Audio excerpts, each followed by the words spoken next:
People are constantly asking me, do you have it in baritone? Do you have a baritone tab? Do you have a baritone book? Do you have a baritone course? And I always say no. And there's a specific reason for that I want to get into in this video, but I also want to provide a little bit of context and some solutions for baritone players who are feeling frustrated with the lack of information that is available in how to transpose in different ways and to bring all of GCEA, standard ukulele tuning, all of those resources, all of those materials, how to use them for yourself on baritone without needing to ask all the time, oh, is there a specific tab for this? Because there's no need for that. You can do it yourself, and that's what I want to talk about in this video.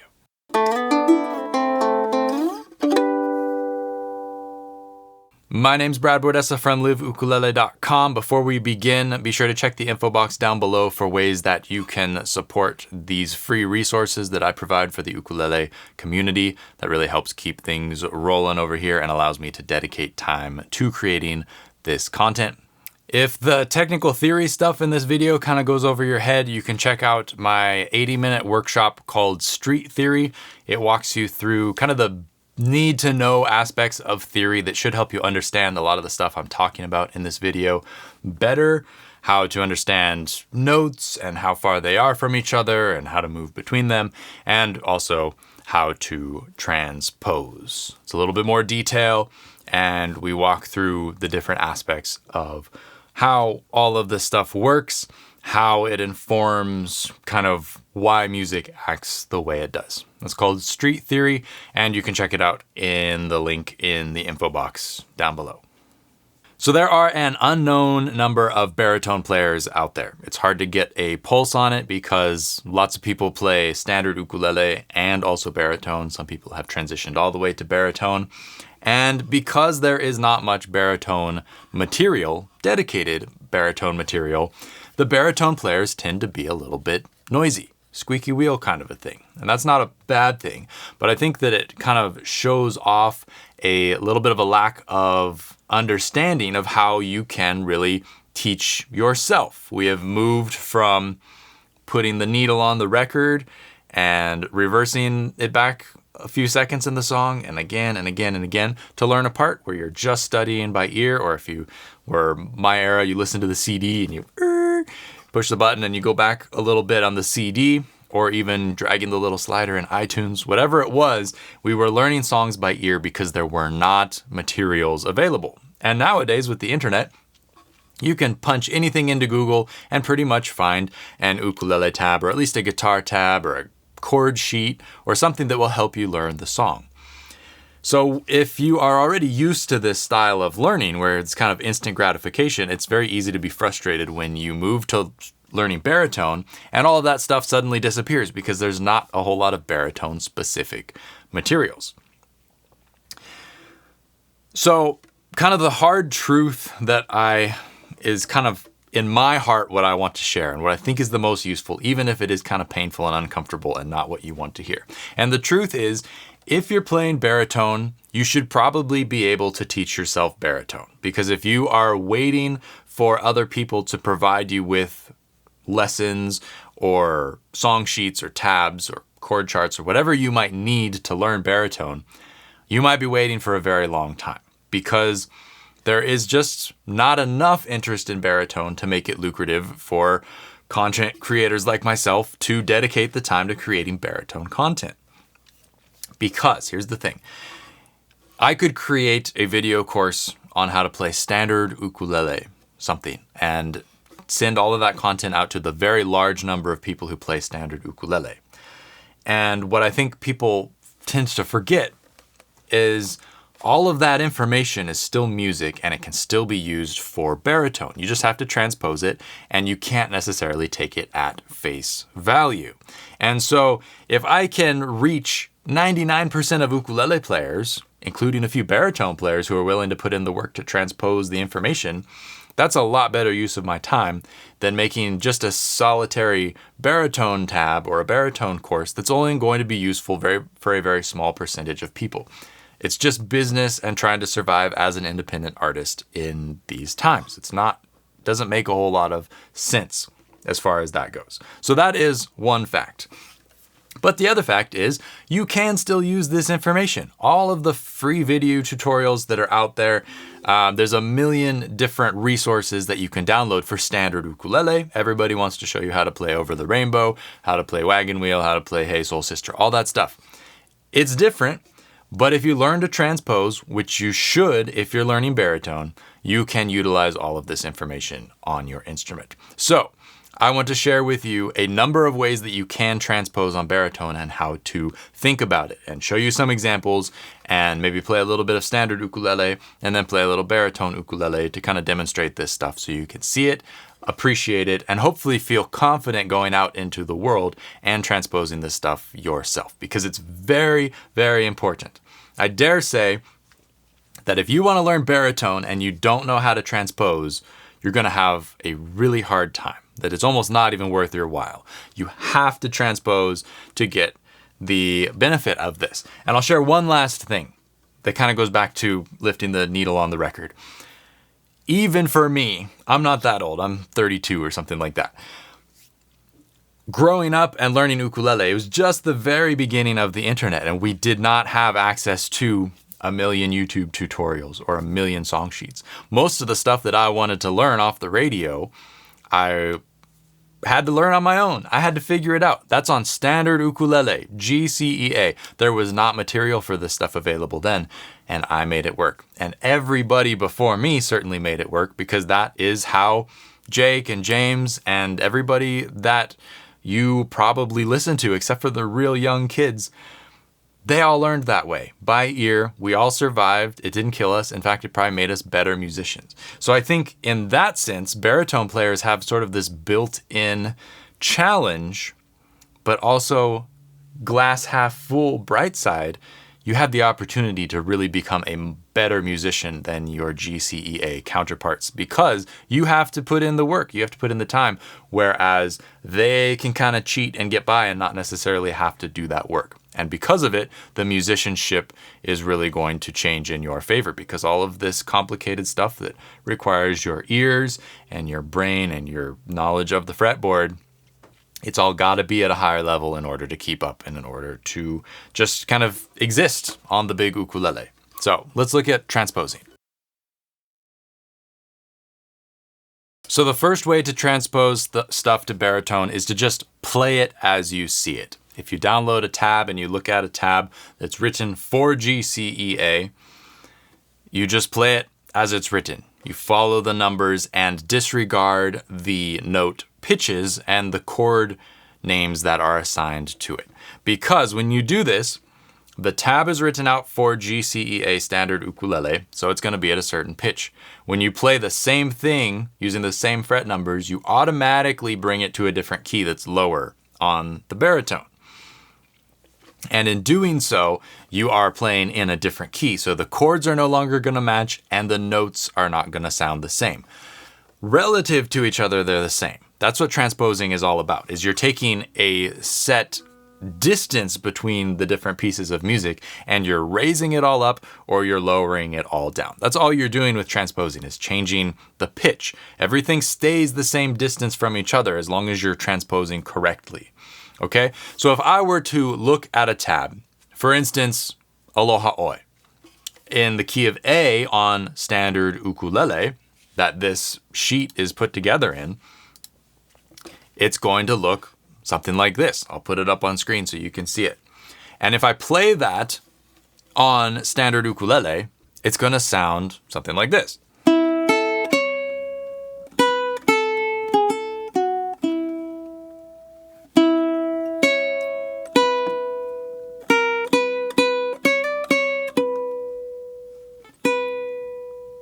That's in the key of A, because I'm playing it on the intended instrument.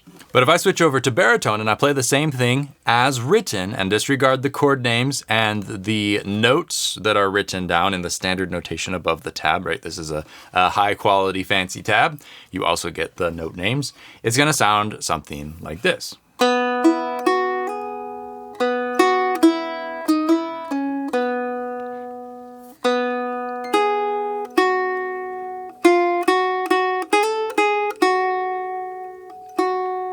It sounds lower, of course. It has the big baritone sound, but it's also in a different key. Because of the tuning, because the tuning is different, everything's still the same distance from each other, but it's happening at a lower pitch. So we're in a different key. So you could just play, if you were playing by yourself, you can just play like this. It sounds beautiful, right? You play it by yourself, it's gonna sound fine. You don't have to worry about what it's called. The trick is when you have both parts happening together.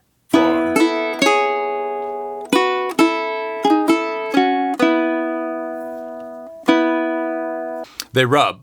They're not in the same key, so it sounds like it's a funny harmony. It's a perfect harmony that is offset by however far the distance is from standard to baritone tuning. And so this doesn't work if you want to play with somebody. You can't play at face value. You have to transpose if you're going to do that. But if you're playing by yourself and you don't have anybody to jam with, or you don't necessarily want to play along with the recording, with a recording, you can just play by yourself and play at face value. What you probably will want to do at some point, though, is know what you are playing to identify the notes that you're at and what the chords might be with those notes. And so the easiest way to do this probably is you play the song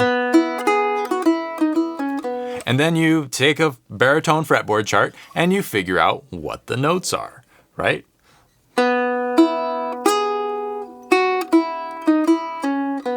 And I'm not really a baritone player, so I don't actually know this off the top of my head. So if I think about it a little bit, I can figure it out. So we're starting on B, and then E, and then 2 whole steps up from E would be E, F sharp, G sharp, B, E, G sharp, F sharp, E, and then you have, that would be D sharp, E,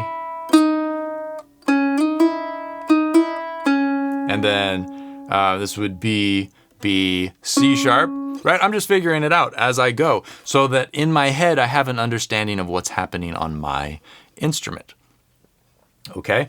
What's a little bit more tricky is knowing what key you're in.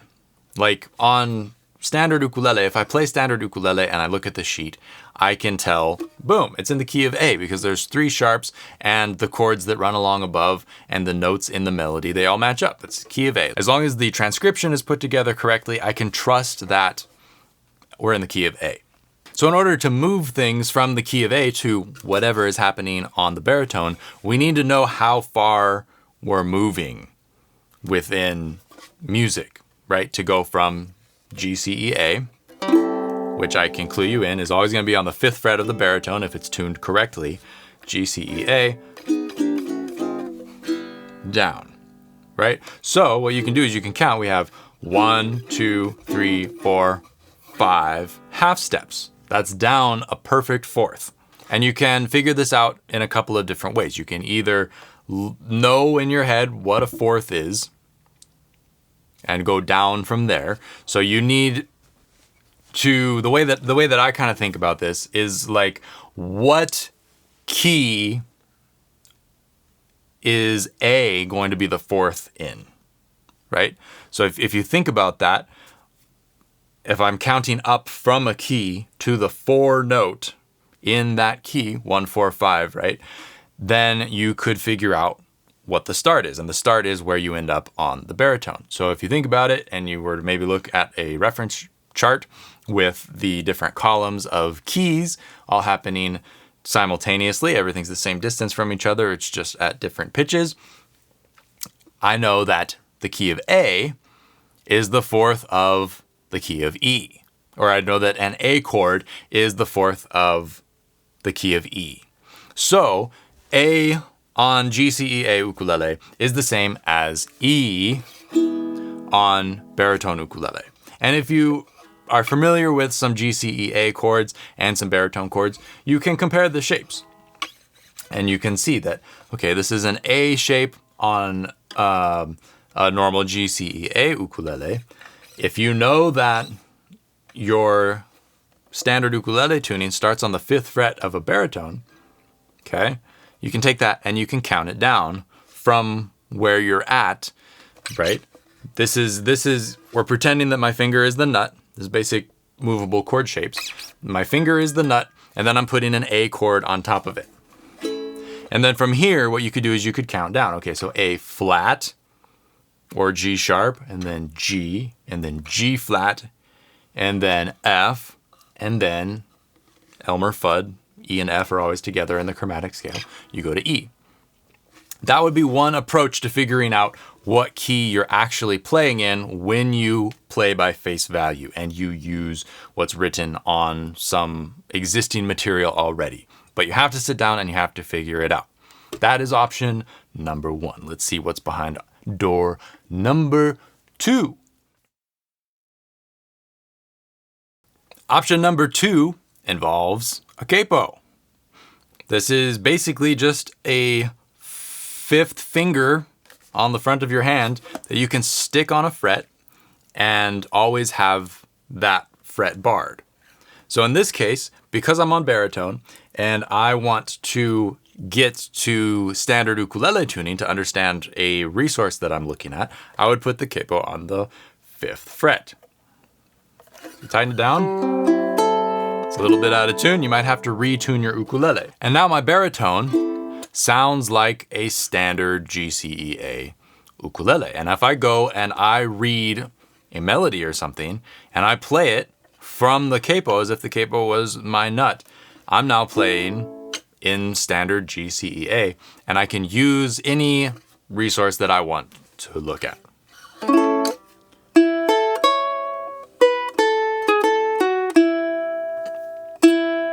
That's gonna sound exactly the same as playing it on standard ukulele, as long as they're in tune. The drawback to this approach, even though it's really straightforward and simple, is that you lose 5 frets of the neck, right? That you don't get to play. What you have to kind of decide is how your brain works. You have to decide whether or not removing the capo is going to completely throw you off so that you don't know where you're at any longer, or if you can still continue to retain any information that you gain from playing from the 5th fret and higher, if that's all gonna stay there when you remove the capo. Because what this allows you to do really is practice the higher areas on the neck, note for note with standard ukulele tuning. And utilize all those resources and really get comfortable playing up here in a way that you probably wouldn't otherwise get all the way up the neck here, right? But it all comes down to how you process what happens when it comes off. Do you still see that this is A? Right? That's the question to ask yourself, is if you're gonna lose all the progress, there's no point in really doing that, in my opinion. A little alternative to the capo method is to always play with a finger capo. So you bar everything and you act like the 5th fret is just where your baritone starts. And this will also get you in the door using materials and looking at materials and using them not quite at face value because you're moving everything up. But if you pretend that your index finger is the bar and is the nut here, it's basically the same thing as a capo. You just have to learn to move with it, and it's going to be dynamic as you play through something. But it's going to sound at the same pitch as is written, or as other ukulele players in standard tuning would play it. This is actually really good practice for learning to get around the instrument, because you learn like, okay, so if I'm playing in C, it's really easy to just hold the bar and I can play a lot of things here. But as soon as you have to move, and maybe you're in the key of F now, you have to shift your bar and lose the bar. You have to keep that the 5th fret is the nut in your mind as you go to play a different chord shape that requires you to move your hand, right? Big musical skills. See what I'm saying here? The third and final-ish, I won't say this is the only way to transpose, but the third main way to transpose on baritone is to do it the hard way and to fully transpose everything and figure it out fresh on the instrument. So for our Aloha Oi example, what you would do is you have a look and you see, okay, the first 2 notes, That is an E, and at this point I'm just reading the standard notation. That's an E and an A. Those are my first two notes. So what you would do is you now pull up a fretboard chart and you look at your baritone fretboard chart and you figure out where an E and an A are. And you might find that the range is different, because it is. That's just how it is. You have to decide which octave you're going to play in. I have an E on the bottom string. So I could play and figure out that, okay, E, F sharp, G sharp, A on the 5th fret. So I have, and then you would just continue on and figure out each note as you move through. So after that, we have a C sharp, a B, A, G sharp, A, F sharp, E. That's like the whole line.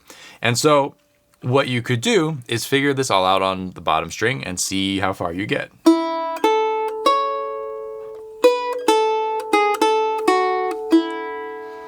Now, instead of using face value fret distances, like I'm playing on a normal GCEA ukulele, or figuring out what those notes are, if I transpose the whole thing onto face value baritone, what those notes would be called in their new key as it looks on baritone.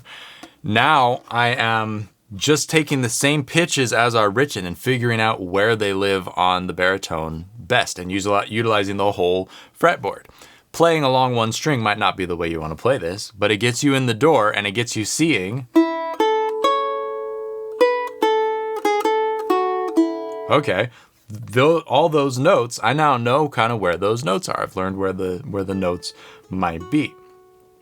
If I want to change the fingering, I can always do that later and move lower notes higher up on strings that are closer to the ceiling. So if I wanted to change that, right? That's more similar to just playing with a capo, but you move a couple things here and there that are going to make it work easier on the baritone, because here, if I don't have a capo on, I can play down on the 4th fret. And I can utilize that note there to maybe make a fingering shape that makes more sense.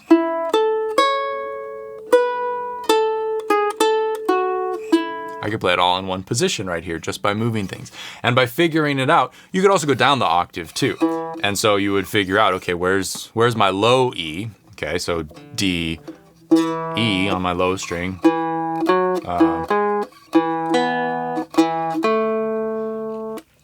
And your A.